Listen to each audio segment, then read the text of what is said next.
इमरान खान के साथ डट के खड़े हैं और इंशाल्लाह मुझे यकीन वासिक है कि आप इमरान खान के साथ आखिरी सांस तक ये जंग लड़ेंगे। इमरान खान जिंदाबाद।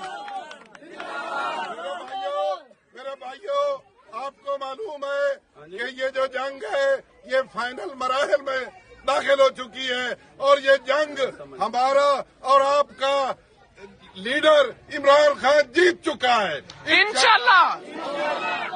आप सबको मालूम है ये जंग पाकिस्तान के और पाकिस्तान की आवाम के आने वाले मुस्तकबिल की जंग है और हम इंशाल्लाह इमरान खान के साथ डट के खड़े हैं और हम इंशाल्लाह इमरान खान को किसी तरह तनहा नहीं छोड़ेंगे। ये जो फॉर्म 47 की हुकूमत है इसने अपने ऊंचे हथकंडों के जरिए अवाम के मैंडेट पर डाका डाला। आपने देखा कि 8 फरवरी 2024 को भी अब अवाम अपने कायद के साथ थे और इंशाल्लाह